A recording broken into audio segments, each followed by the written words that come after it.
to today's meditation. It is an honor that you are spending just a few minutes, not so much that you're spending them with me, but that you're spending a few minutes with you.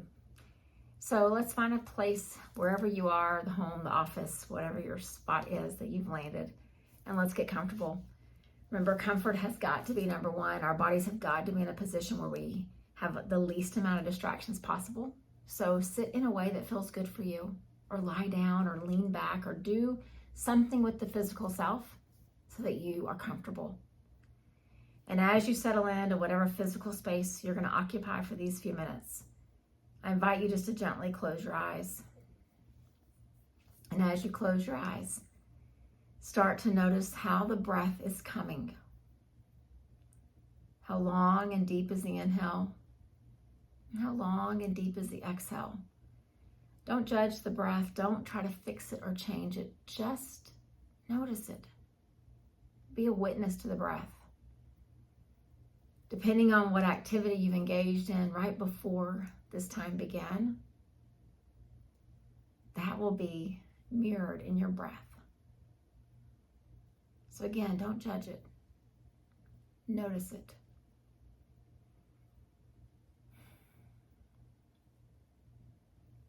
And as you're noticing the breath, think about what you want out of these next few minutes.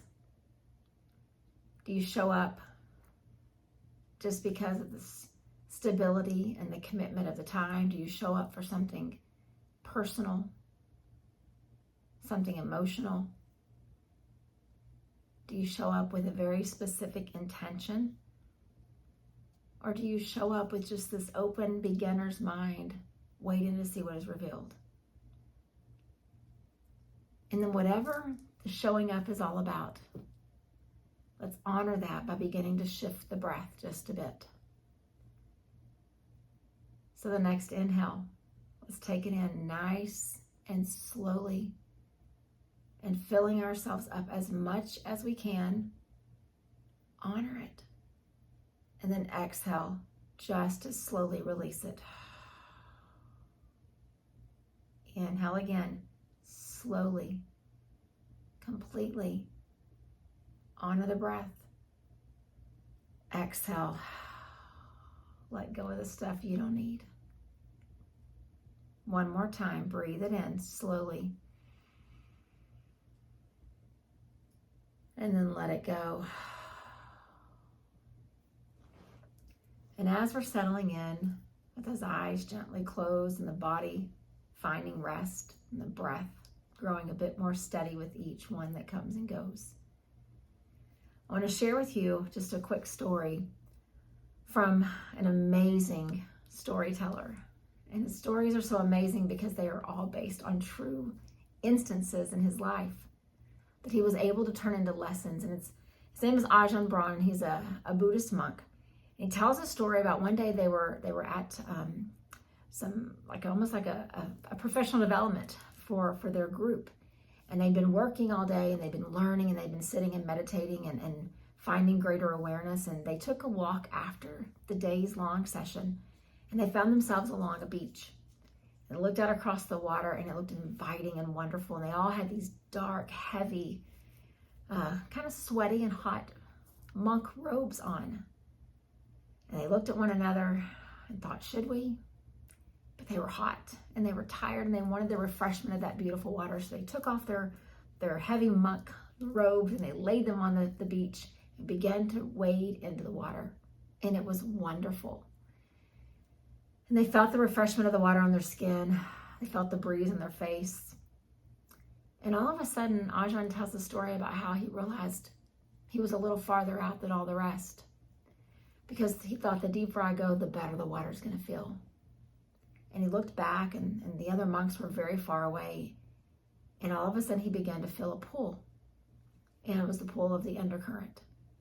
He'd gone past the place of safety just to find a little more refreshment. And immediately his body went into that fight or flight mode, and he began to kick, and he began to fight, and he began to try to force his way against that current. But it was too strong. And something in his head and his spirit kicked in and said, remember the lessons Remember the day that you learned to swim. Remember you need to rest here, not fight. And in that instant, all these lessons from childhood when he was learning how to swim kicked in and his body became still. Rather than fighting against the current that was trying to pull him under, he remained still. His breath became steady. And before he knew it, he was gently beginning to pull himself back closer to the shore, closer to his colleagues, closer to safety. And he goes on to tell that story later on in life.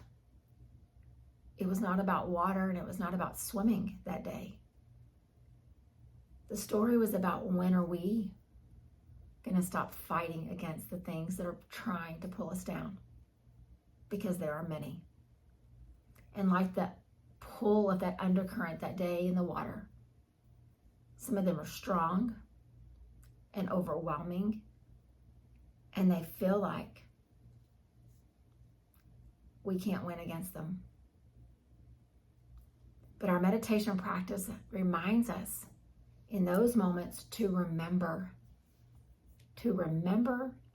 what we knew from before, and that is to learn to rest in the moment. We do that when we show up and we breathe. We do that when we show up and our bodies become still. Why don't we do it as well with all the stuff that we're going through in life? So as we sit here together for these next couple of minutes of quiet, I want each of us just to think, what is your undercurrent right now? What is the thing that feels like it is pulling you under? And then ask yourself as you picture it, aren't you tired of fighting? Aren't you tired of trying to solve things that aren't yours to solve? Or fight against things that are not your fight? Aren't you ready just to rest? And the beauty of this example is that resting is not giving up. Resting is just stopping the fighting against whatever the thing is. Pausing to breathe. Resting in the moment. Relaxing into the stillness.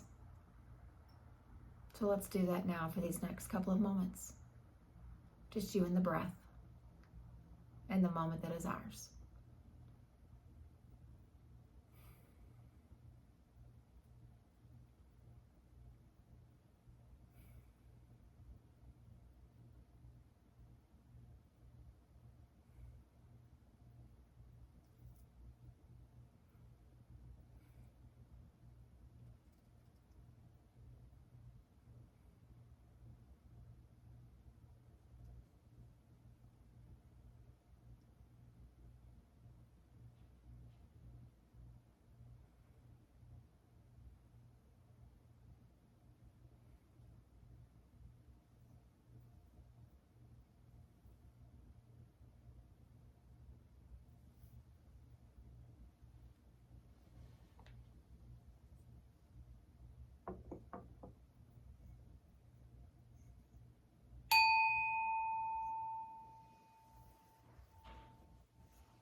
Let that sound bring your attention back to the space that we're sharing.